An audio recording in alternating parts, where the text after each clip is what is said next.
Please allow me to introduce Dr. Muhammad Al-Faridi. Dr. Muhammad is Assistant Professor of College of Business at Prince Sultan bin Abdulaziz University. Please join me welcoming Dr. Muhammad.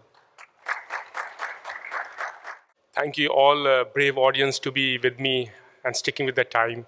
It's really an honor and a privilege for me to be giving a quick introduction of very eminent and very professionals, and we are very much grateful to have them with us today. So may I request to introduce Mr. Dennis O'Donnell. He's the Chief Executive Officer of the Oakwood International. And Dennis has a background of business and finance. His master's from the Cambridge University, and his strengths are his ability to grip with the business challenges quickly, like agility is there, as well as he's proud to be the founding director of the Oakwood team. So Mr. Dennis, please come on the stage. Second, may I request Mr. Mohammed Mahmood. He's an executive director for the MILE, that is Medina Institute for Leadership and Entrepreneurship. He's also the vice president of the Savola Group, as well as his master's and PhD. And he's been in the past advisor to the mayor of the city of Jeddah, professor of the management science in Kuwait, as well as his consultant to the Vision 2030. So Mr. Mohammed, please. The third eminent panel colleague will be Mr. Patrick Phillips. He's the head of the International Road Transport Union, and he's graduate from the Geneva University. He has 20 years of experience implementing professional training. His sectors includes finance, IT, and road transport. He's co-author of a book, and we are very eager to have him to see from the supply chain perspective. The focus point from the academic perspective is the high skills, the focus on executive development, education, and programs. The focus is also on adaptability, agility, focusing more on the values, more focusing on the outcomes, as well as we have seen quickly. I just want to wrap up with some important things, like the production economy was there when the business was focusing more on large-scale economies, efficiency in distribution, efficiency in bringing the product with the focusing on the cost basis. Then it was a time when we moved from the production economy to the economy of currency economy, where it was the focus point was the dollars and the pounds which drive the business. And the third, it came transformed into called the knowledge-based economy, where it was expertise. And we talk about the knowledge-based economy, where research and development expertise was the capital. And there was a subset came the sharing economy, where it was a matter of a flat world where we are able to share things properly. It was more collaborative approach, collaborative consumption took place. And in that form, there has been a disruption in the business. The disruption of the business is normal, but it was disturbing more because the business was not so proactive. So there has been, unlike other sectors, education also has been disrupted to a certain extent. And certification has been enablers and drivers for making things happen. So with this tone, I move forward with asking certain questions. Mr. Dennis, can you tell me that your organization is more focusing on harnessing the human capital, focusing on executive education? So as a co-founder for the Oakwood, can you give me some insights how you are and what are your game plans for improving your human capital? There should be a couple of slides coming up at some stage or other. Just to explain who we are, firstly. Yeah, the value of professional qualifications. Just a little bit about us. We've been around for 15 years. We've been in Dubai for 15 years. We're very privileged to have been in the kingdom for the best part of 10 years. So we're not newcomers. We've been around for quite some time, and inshallah, we're here to stay. We're in the top 10% of the management consultancies in the UK, hard-earned. We deliver accredited professional programs of study. I'm not going to tell you in any great detail, but suffice it to say, if you attend our little stand around the corner, it's really about CIPD, the HR aspects of life, although I prefer to say the HR business aspects of life. Institute of Leadership and Management we do, as well as Chartered Institute of Marketing. We do management consulting and all those sort of things that you see. I'm going to spend 2 minutes, not so much talking about Oakwood, because you can see what we do, and we'll tell you what we do tomorrow afternoon. What I'm going to spend a 2 minutes saying is that we've gone from 3 people to 33 people in 15 years with no attrition. We have never lost a member of staff, and we're extremely proud of that. Now, if you want to talk to me about that as well, look at the next slide and see how it actually works. Why no attrition? First of all, it starts with professional engagement. This is where we come in, and this is where the purpose of this conference comes in. All our people are professionally qualified. They all get it for no charge. We would expect that to be the case. Obviously, we're a professional organization offering professional qualifications. So we offer it to everybody for a word that I don't like using and struggle with the word free. It's a word that I don't like using as a management consultant. There's a lot of talk about engagement, a lot of books written, and a lot of people have made a lot of money about engagement. I just want to speak to you for a few minutes about what it really means. We define professional first and foremost as qualified. There has to be a link between universities, government, and suppliers on the qualifications, and that's what this little session's about also. But essentially, we're business and client focused, and all our work is about client focus. I listened with great interest this morning to the gentleman from SABIC who talked about training and professionalism and qualifications. If they have no relevance to the business, and if they do not contribute to the business, then someone else can have them. And I totally agree with that concept. People go around the world collecting certifications and goodness knows what else, and they're not relevant to the business. Engagement. These are the words that we use, and they're the only words we use in our business. Care. We do actually care about people. We look after each other. Camaraderie is a French word. I spend a bit of my life in France where we have some stuff. Connectivity. Everybody knows where they fit in the business. Everyone knows. Commitment. There's no moaning. No moaning, just owning is our byword. Creativity. All ideas are welcome. There's this concept that we have in business, and managers often say this to me: don't bring me your problems, bring me your solutions. What a load of rubbish that is. What a load of rubbish. How can the staff come up with a solution you don't agree with, that hasn't been costed, and so on? We simply say to our people, yeah, don't bring us the problems. We don't use the word challenge, we have problems. Let's not getting esoteric about the words. We have problems in our business. What we ask them to do is give us your options. Give us your best option, which you've costed 99 times out of 100, we go for it. Because who's best to do the job? I don't know. Just because I'm a manager doesn't give me some sort of special imprimatur stamp to say that I know what I'm doing in my business. The best person to do the job is the person who's doing the job. Leave it to them and let them own it. Contribution, yes, we do ask a lot.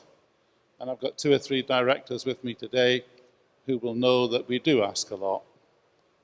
But we get it, because we care for each other. There's a book you might want to read on this. It's written by a guy called Harvey Mackay. He's an American, no disrespect to my American friends, some of whom are here. In chapter 8, he says something like, there is a saying that little things mean a lot. Well, that's rubbish. Little things mean everything. It's the tiny things that people would remember you by That's why you keep going back to that tailor, keep going back to that particular hairdresser. I'm pointing to the ladies over here, but I'm sure there's some gentlemen here who go back to the same hairdresser for the same reasons, etc. Because they look after you and they care for you. They know that you drink latte. They know that you drink Americano when you go there for your, whatever it happens to be. So it's about care. They're small things. Everybody's birthday is celebrated in our business. Everybody celebrates it with a bottle of orange juice or something, and whatever it happens to be, and a cup of tea or coffee. And similarly, we remember children's birthdays. So the children get a birthday card as well. That's the little thing that means a lot to our people. I had a phone call when I was in Oman the other week from our chief operating officer, a director of ops. I'm in Oman, and Carrie writes me a text saying, Dennis, one of the children isn't very well today. Would it be okay if I came in 30 minutes late? I'm 4,000 miles away, and still she says, I'm going to be 30 minutes late. That's real care. She cares for the business because we care for her. So the workshop session we're going to run tomorrow. So yes, I am doing a bit of selling, but only for the workshop session, for the session that we're going to do tomorrow. Why do we have academic qualifications? And I was fascinated to talk to someone at lunchtime about the disconnect between qualifications academically and the qualifications you need for business. Now, business is changing all the time. I'll bet you the master's that I did at Cambridge 20, 30 years ago is still the same master's session. No disrespect to the academics amongst us, I don't mean it that way, but we have to think about starting somewhere, and it sure as cannot be with business, because business moves fast. There's only two types of business, the quick or the dead. Universities cannot continue to deliver what they've always delivered because they'll get what we've always got, and business doesn't need that today. There's a major disconnect here that we have to look at. Why vocational qualifications? We actually sit the first ones. We do the first ones because we quite like it. And sometimes you need professional qualifications. I had an appendix out a few years ago. I'm jolly glad that the guy that I did it with was a qualified surgeon. So we need professional qualifications. But he didn't start off, believe it or not, as a doctor. Worryingly, he started off as a vet, but that was another issue entirely. So basically what I'm saying here is academic qualifications, professional qualifications, there is a disconnect, and we have to think about how we do something about that. Okay? I'll leave it at that. Okay.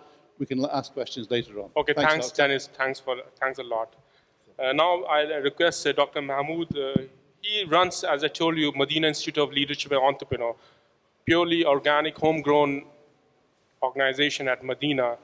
How about the 21st century, you know, the leaders, what are the essence, what are the values and qualities and skills we require, and how Mile is able to contribute specifically for the Saudi professionals, and can we have some kind of insight from you? And focusing on more towards the local essence, global perspective, but the local essence. Your insights, please, and some storytelling will be appreciated. I would like to thank the organizer for inviting me for this event, and thank you very much. My name is Muhammad Mustafa Mahmoud. They call me for short 3M, because all my initials are M, and I am also in Mile in Medina Munawara. Every year, the financialtimes.com publish a report of the ranking of the top executive education institutions and MBA programs. Every year we look at this report. It's about 68 global providers of executive education. None of them are located in Muslim or Arab countries. So we look at them and we continue to send our managers overseas to attend those programs at INSEAD and IMD and Oxford and Wharton and Harvard.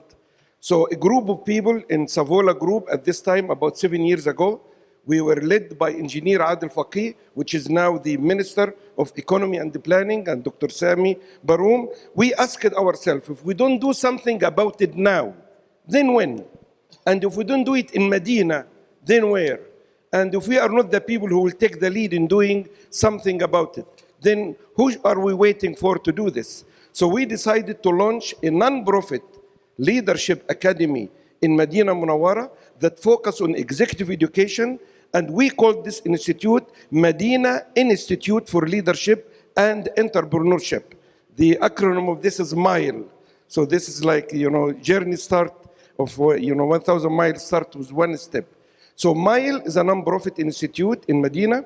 We follow the principles of Stephen Covey in 7 Habit number 7, which is sharpen the saw, where he explained that true leadership development is not about only intellectual development. It's not about topics and subjects and case studies. It has to be holistic. A manager which does not, develop all his aspects usually is a failing leader or a failing manager. So we focus in our program when we design them on intellectual development by selecting the best professors, not only from one business school globally, but the best professor in best specialization. We know that Berkeley is the best in marketing, so we bring a professor of marketing from Berkeley. London Business School in finance, IESA in Spain in operational excellence, Harvard in strategy, Wharton School in decision making. So we bring the top professors from the top schools, and these professors constitute only 1/4 of the faculty, because the remaining of the faculty are executive CEOs who has hands-on experience. They come and share their experience as well. This only intellectual development, and this is what most of the education program do. Focus on topics, speakers, books, case studies, and so on. But we pay equal attention to emotional development, social development. So people can trust the leader, they can work in a group with him. And the third dimension is the spiritual development. Being in Medina Munawwara, close to Prophet Muhammad sallallahu alaihi wasallam, the true leaders, and where Islam spread all over the world, we take this opportunity to sharpen the spiritual soul of the participant and take them to visit the historical sites, not to talk about the history, but about the leadership style of Prophet Muhammad sallallahu alaihi wasallam in different situations throughout his life. And the last thing is physical development. Good leaders should be physical. Don't look at my belly, I should work on it, but physical development. Every day after Fajr prayer, when people perform Fajr in the Masjid al-Nabawi, they come and have aerobics training. After this, breakfast is controlled by a dietitian, high fiber, low cholesterol food. We have even set up a clinic inside the facility where all the participants go for medical checkup. So we look after their health during the program. So the program tries to integrate all of these aspects. We design program for the public sector and for the private sector. And talking about collaboration with the government, because this is the theme of this session, we approached HRDF. And we told them this program is tailor-made for Saudi leader and the people from the Arab. And we get participants from about 23 countries, from Brunei all the way to Spain. They come and attend these programs. We told the HRDF that you should invest some money in selecting Saudi potential leader to attend our program, and they agreed to do this. So the first program that was launched by the Human Resources Development Fund for Leadership Development was offered by MILE, and this was something that they have done for the first time at that time. The same thing happened with YESSER, which is the e-government agency. We went to them with the government program that we have, and they sponsored our program, and they nominated government leaders from many government organizations. Just give a brief introduction about how we prepare our courses. So these are the selection of the faculty. We have an online faculty management system that we use for collaboration among the faculty and selecting them. Of course, we have an agreement with the Ministry of Foreign Affairs to issue the visas for all our speakers. We choose the location at very close to the Masjid Nabawi.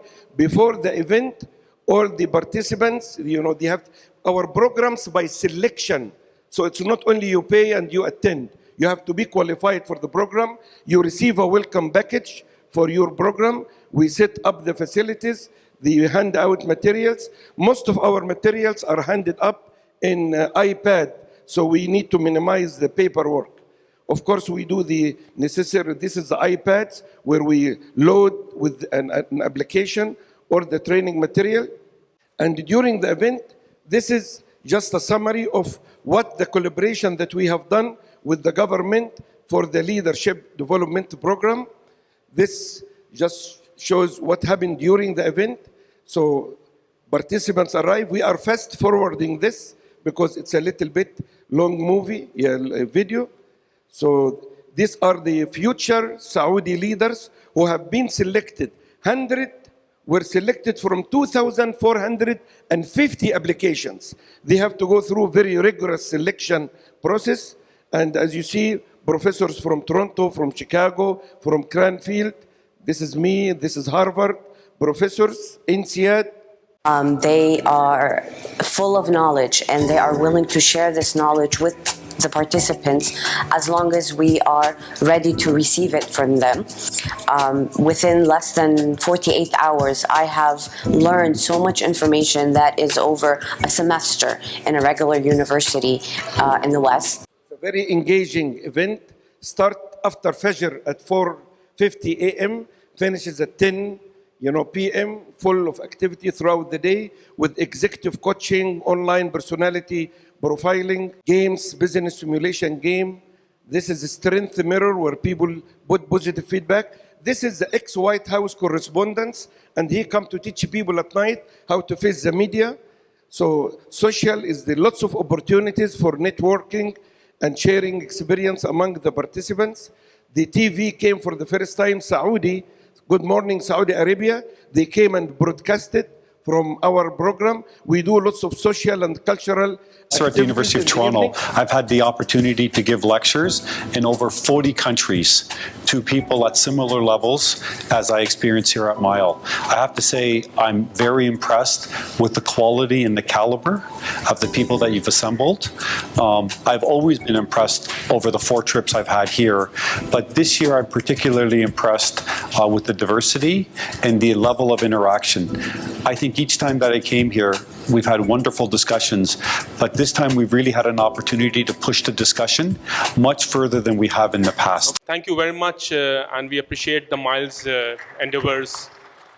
Now, Mr. Patrick, you are very valuable for our kingdom, Saudi Arabia, especially when you see strategically KSA is located very well connected with Europe, Africa, and Asia. And you know that the plan of Egypt, Saudi-Egypt causeway and the Saudi-Oman causeway coming up. Distribution and logistics will be watched minutely, and Saudi Arabia can play a very vital role of globally of distribution and bringing large-scale economies. So now for IRU, like how what do you foresee the demand and supply of like the professionals, the demand coming up abruptly, dramatic, and how RU will be able to cope up with this thing? Your thoughts and your insights, please. Focus on KSA, please. Thank you for that question, and thank you to the organizer to that event. I think obviously global trade as it's seen today is expected to grow threefold to 2030.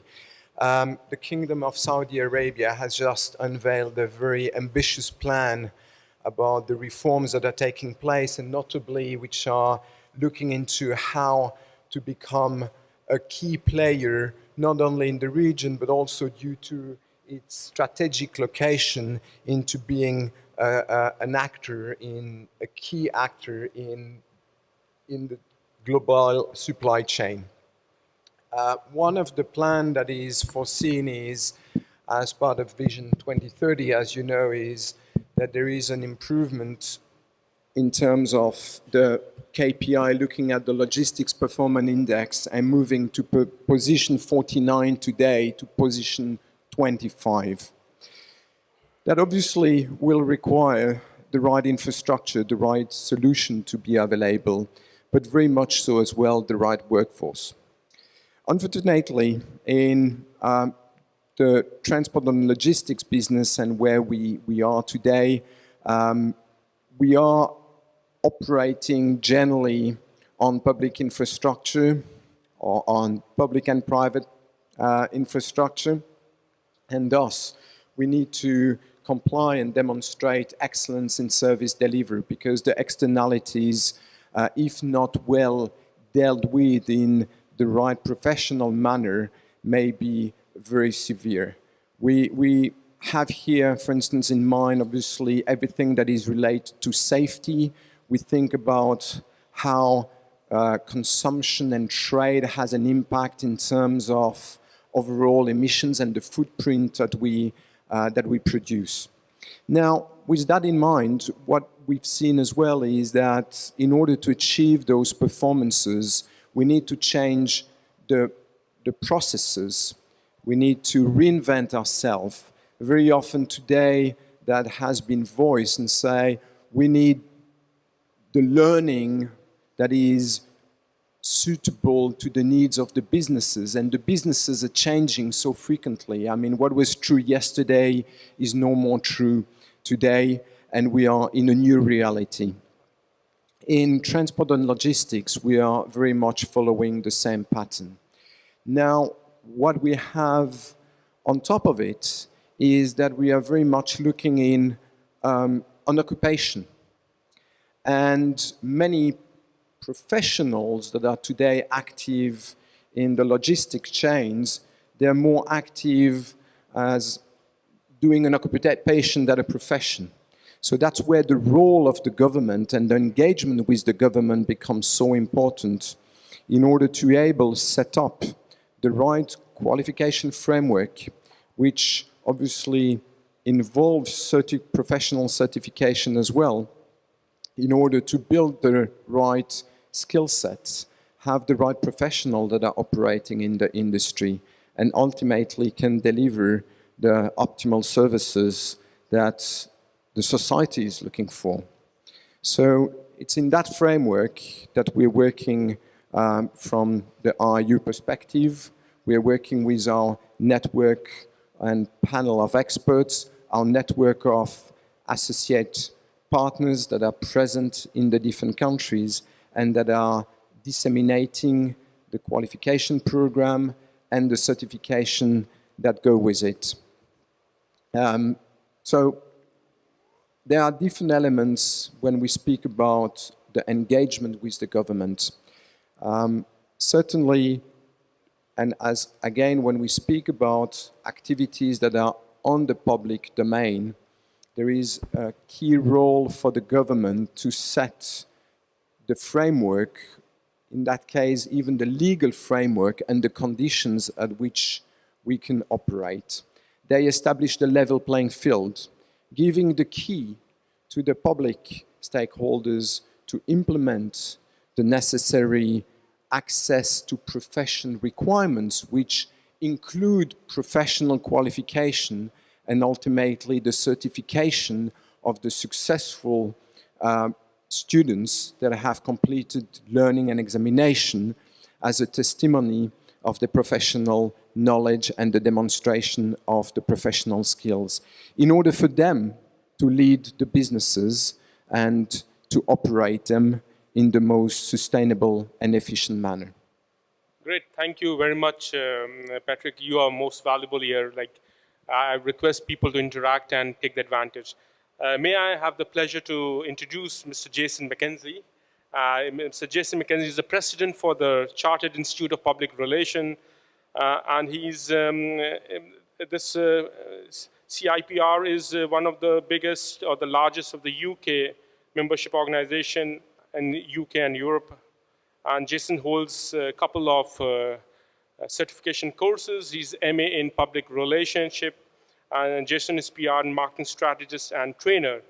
And Mr. Jason, as you know, that this globe is focusing more towards relationship. Everything comes back to the relationship, whether it's marketing or finance or any function of business.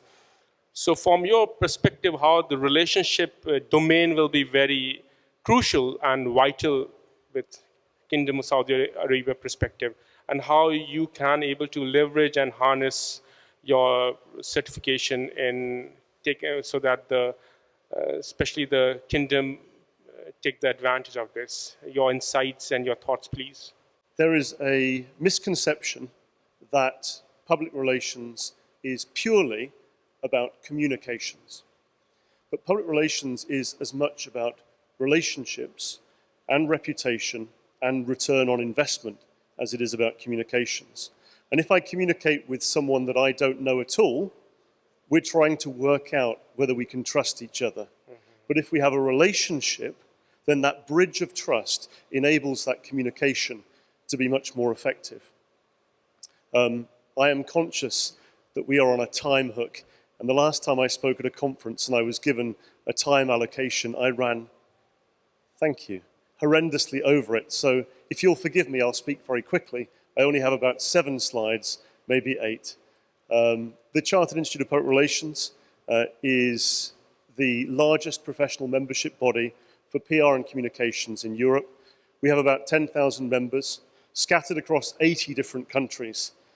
We started in 1948, but we only got our royal charter from the Privy Council and from the Queen in 2005. So really the beginning of our journey to professionalism, putting an emphasis on continuing professional development, on the importance of chartership and qualifications and on lifelong learning has only been 10 or 15 years or so. One of our problems, though, is that public relations is this really slippery, amorphous concept. If you're a lawyer, we know what you do, we understand it. If you're an accountant, I understand what it is that you do. You don't need to explain it to me in great detail. If you're a banker, I understand what you do. But the public relations professional is struggling with communications and reputation and relationships and trying to make sense of it all. And the mass media depictions of the PR person as a spin doctor are not always helpful. Certainly, lobbying in public affairs plays an important role in the overall discipline that we call PR, but strategic communication is incredibly important. So first of all, we need to define what it is that we do and who we do it for, and that requires longer than the 6 or 7 minutes that I have. The main image that people think of, I think, when you hear public relations is media relations. You see a press conference, perhaps, with lots of boom mics coming over the top and cameras for broadcast media and for print media. And media relations is an incredibly important part of what we do as PR practitioners. But the world has changed. My vice president at the Chartered Institute is a guy called Rob Brown. And when Rob started in PR, he didn't understand who this public or who these publics were, because he only talked with 2 groups of people. He talked with his clients, because he worked for a consultancy, and he talked with journalists and editors, because he wanted these guys over here to write and print and broadcast positive stories about these guys over here and their products and their services and their brands. But an incredible thing happened with the social media revolution, something called disintermediation.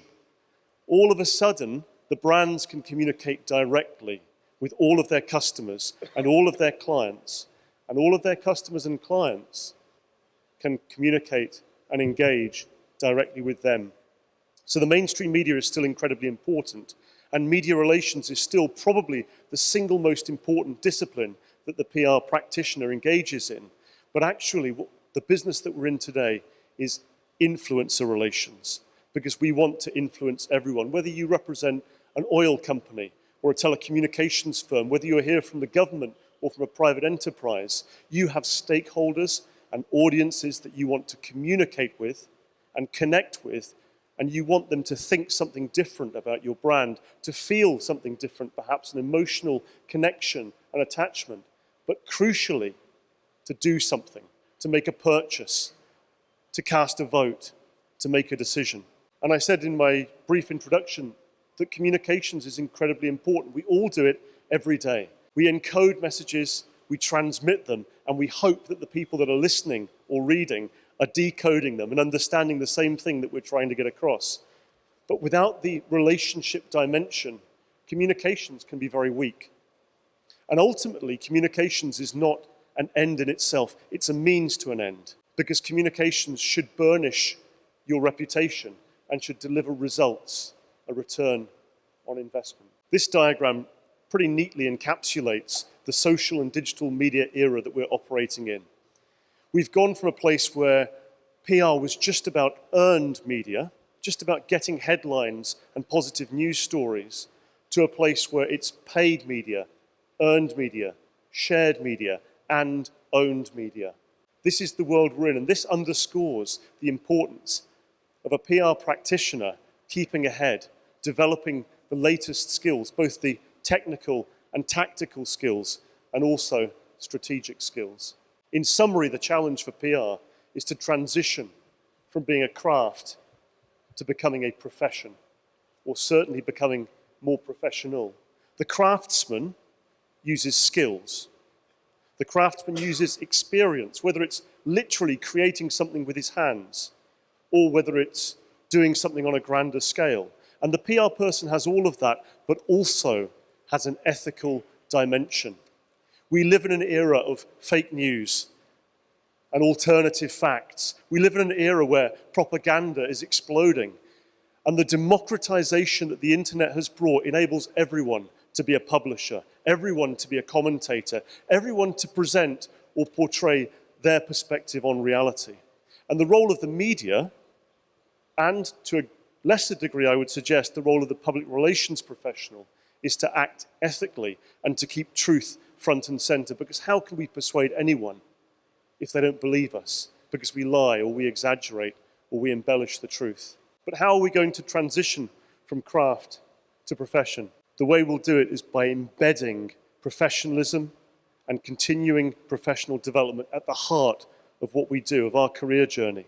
Lifelong learning is vital. Now, everyone here believes that. I'm preaching to the choir or to the converted. But the talented practitioner of today will become the dinosaur of tomorrow. It doesn't matter whether you're in PR or any other industry. If you're not committed to your professional development, and if your team and your colleagues are not committed to learning continually in a strategic program of broadening their knowledge, then they'll fall behind. But at the CIPR, what we don't do is we don't just create products and services and foist them on people. It will come as no surprise to you that we survey people. We ask employers and employees what their needs are, how their business practice is changing. Each year we run a state of the PR industry survey. And I wanted to draw your attention to three things, specifically in the UK, although participants come from all over the world. Public affairs and lobbying, 5% more in 2017 are saying they spend most or some of their time on public affairs and lobbying. There's an ancient Chinese curse that you'll be familiar with. We live in interesting times. I've certainly seen that in my own country, and America has seen it in its country, and right the way across Europe, you've got the rise of populism, and you've got unusual things happening in the political landscape. And the amount of people in the UK engaged in public affairs and lobbying is increasing. And it will continue to increase, I believe, throughout the world, because that's where the decisions are taken. On the other end of the spectrum, the very practical need for PR practitioners to be able to work in the digital and video and social spheres is increasing. Many years ago, I worked for a regional TV station, so we sent a camera crew out with a sound man and a cameraman, and we brought the film back home to an editor. Nowadays, we're expected to shoot these things in our cell phones, to edit them on the hoof, to upload them to YouTube or Instagram or Vimeo or Facebook or Twitter. The craft skills of photo and video creation and editing are going to keep increasing, and the demand for them, for dinosaurs like me to learn them, is ever increasing. But the most interesting one is strategic planning. For many years, the PR practitioner has struggled with this perception that they just write press releases and organize events and coordinate sponsorships. But the public relations professional really ought to have a seat at the top table, giving strategic advice, helping with reputation management, working on crisis communications. Because as we've all seen many times, even in the last year or two, a crisis can destroy a business and destroy a brand. We talked to junior candidates, those hiring junior candidates and those hiring senior candidates, and we asked them which skills they want. You'll notice that interpersonal skills and organizational skills are in the top 5 for both senior hires and junior hires, but the top 3 are very different. The junior candidates need great written communication, both in digital and social and in traditional, and attention to detail. I don't know what the young people in the Kingdom of Saudi Arabia are like, but in the UK, they're struggling with their written skills because their attention spans are truncating. They're struggling to communicate effectively and clearly because they haven't got the discipline that many of us had of reading and thinking and being put through our paces. And you'll see in the top skills being sought by recruiters hiring senior candidates, this increased hunger and desire for leadership and strategic management. And what we do is we work out what the needs are in the marketplace. We scan the environment, we talk to people, and then we recalibrate and we offer courses, qualifications, continuing professional development, best practice and thought leadership, which helps to upskill PR practitioners to make sure that they can contribute ultimately to the economy via contributing to their organization. Okay, thank you very much. It's like I sum up with, it's you're communicating, connecting, and relationship. We have around 10, 11 more minutes to go. So is any audience is eager to ask any questions, or then we have one more question, a last question to wrap up with the things? Any audience? Okay, so my last question for all the panel members is, like in just 2 minutes, can you sum up, like with the Vision 2030, how your organization can be a main player or contributor in harnessing human capital? So we start with Dennis. Just in 2 minutes, can you? I think first and foremost, we need to talk to the universities. There's no question, in my opinion. We have a massive demographic issue with the Princess Noura University, 20,000, 30,000 young ladies qualifying every year. That must be an issue that we have to resolve between ourselves. We similarly have an issue with HRDF, not an issue, an opportunity with HRDF to talk to them about how do we move this whole thing forward. I think the Vision 2030, my background is all in strategy. So when I see a paper like 2030, I just sit in admiration and wish I could write something 10 times or at least once as good as that once in my lifetime. I think there has to be very simply a roadmap prepared between universities and providers, and we must agree between us. It's not about money, it's about the kingdom. It's about the people in the kingdom. And I'm not just saying that, I genuinely believe it. That's where I come from. HRDF, universities, and providers sitting down together and coming up with an operational plan, not just a strategic plan. Yeah, thank you, Dr. Mustafa. 2 minutes. What's with some keywords, please? Yes. In order to target exactly the areas where the governments needs to improve their leadership capabilities, we are engaged now with the support of the KPI Institute to measure the maturity of all government agencies in Saudi Arabia. We completed 24 agencies, and this gives us a complete profile of where the areas of the gaps and where they need to do opportunities for developments. So now we are developing the training interventions that will address the area of deficit in the government agencies. In addition, we are talking now with the Ministry of Hajj to establish the Hajj and Umrah Academy, which will have about 500,000 employees who interact and serve the Hajj and Umrah to serve them better, because this is part of the vision objective. Also, the vision include encouragement of the NGO and volunteerism. We are talking now with the Ministry of Labor and Social Services to develop online training programs for all the social workers. Great. Thank you very much. Mr. Patrick, your maybe a short-term plans for Kingdom, which may help 2030 vision. Yes. The transport is driving trade, prosperity, and peace. And clearly, as I highlighted before, there is an urgency now to set up the right professional qualification framework in order to help people active in transport and logistic industry deliver in accordance to internationally recognized standards. That will help to propel Saudi Arabia as the logistic hub of the region, interconnecting continents. In order for that to take place, there is certainly a roadmap now that needs to be established. Obviously, the thinking has been started, the vision is there. There are key agencies and ministries that are already working and thinking how that strategy needs to be rolled out. It is the time now to put the building block together, to establish the qualification frameworks, to establish the capacity in order to be able to roll it out to the benefit of the society. Okay, fantastic. Mr. Jason, your contribution, public relations, yeah, it's backbone for every process of business. Your thoughts, how you can be contributor to the Vision 2030. Maybe in 2 words, can you sum up, please? Not in 2 words. Vision 2030 is incredibly important for your strategic, sustainable development for human capital. Public relations and strategic communication plays an incredibly important part of that. The CIPR has accredited training centers throughout the world delivering a suite of qualifications, and we are looking for a partner in Saudi Arabia to help us deliver those qualifications here. So the CIPR's contribution would be through partnership with an organization, a training agency, a university, perhaps someone in this room, to help deliver those qualifications and to elevate the standard of professionalism to result in return on investment. Wonderful, great. So we start from the coordination, then we move to cooperation and then collaboration.